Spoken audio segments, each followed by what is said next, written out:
Assalamualaikum warahmatullahi wabarakatuh. Halo semua. Pada kesempatan kali ini, Hello News akan memberikan informasi mengenai penjelasan BKN soal suket pendaftaran P3K 2023. Dan berikut informasinya. Honorer yang tidak punya formasi di instansinya pusing 7 keliling. Mereka ingin mendaftar P3K 2023 di instansi lain, tetapi bingung menuliskan surat keterangan atau suket kerja.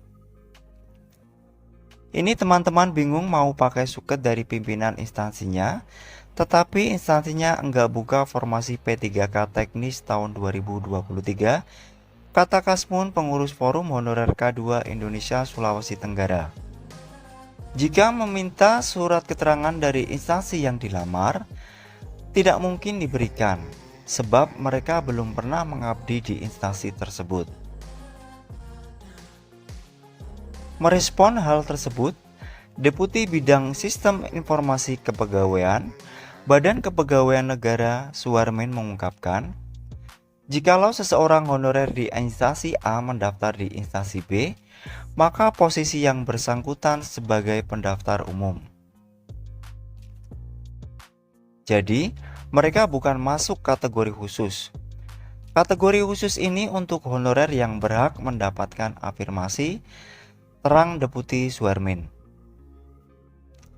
Dia melanjutkan, karena yang bersangkutan melamar pada formasi umum, maka hanya dibutuhkan surat minimal bekerja 2 tahun saja, tentunya di instansi swasta maupun pemerintah.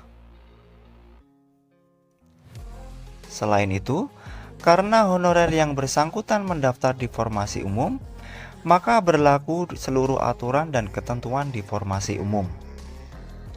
Sebelumnya, Asisten Deputi Perancangan Jabatan Perencanaan dan Pengadaan Sumber Daya Manusia Aparatur Kemenpan RB Aba Subagja saat dihubungi mengingatkan honorer yang akan mendaftarkan P3K 2023 untuk fokus pada instansi tempatnya mengabdi.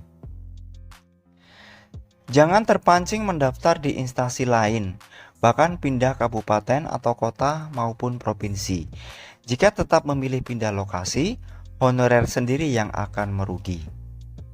Seleksi P3K 2023, baik guru, tenaga kesehatan, dan teknis, untuk pelamar honorer hanya bisa melamar di instansi yang bersangkutan bekerja, kata Aba Subagja. Bagaimana bila tempat honorer mengabdi tidak buka formasi? Aba mengungkapkan tidak usah khawatir. Honorer bisa melamar di tempat lain selama masih dalam satu daerah kewenangan yang sama, dengan catatan masih satu instansi. Selain itu, harus tetap relevan dengan jabatannya. Dia mencontohkan, guru honorer di Kabupaten Malang, instansi tempatnya bernaung adalah Dinas Pendidikan Kabupaten Malang. Guru honorernya mengabdi di sekolah SDN-A misalnya, tetapi tidak ada formasi.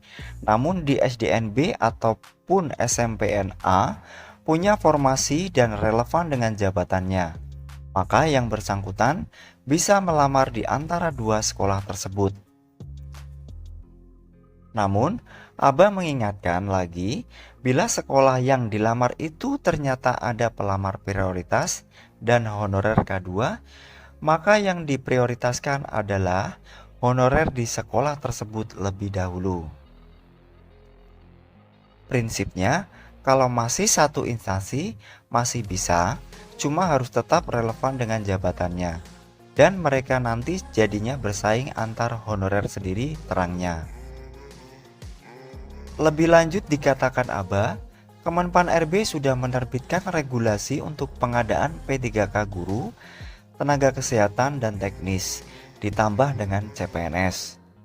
Khusus honorer, Kemenpan RB sudah memberikan afirmasi sesuai ketentuan 80% formasi harus diisi honorer. Oleh karena itu, di setiap regulasi pengadaan P3K, ada pemberian afirmasi baik untuk honorer K2 maupun tenaga non-ASN. Namun, ada ketentuannya di mana afirmasi diberikan jika honorer melamar di instansi tempatnya bekerja. Kalau pindah instansi atau daerah, dia jadi pelamar umum dan afirmasi honorernya tidak diberikan. Sebab yang tahu kondisi honorernya adalah instansi masing-masing, tegasnya. Dia menyadari jumlah formasi P3K 2023 tidak sebanyak dengan jumlah honorer. Oleh karena itu, honorer pasti banyak yang ingin memilih formasi di luar daerahnya. Namun, dia mengingatkan untuk tidak melakukan itu, sebab pengangkatan P3K dari honorer ini sebenarnya untuk menyelesaikan tenaga non-ASN yang tersebar di seluruh daerah. Kalau mau melamar formasi di luar instansi atau lintas daerah bisa saja, tetapi melalui jalur pelamar umum. Artinya, yang bersangkutan akan bersaing dengan pelamar umum lainnya, pungkasna. Demikian yang dapat kami sampaikan, semoga bermanfaat bagi kita semua. Akhir kata, wassalamualaikum warahmatullahi wabarakatuh.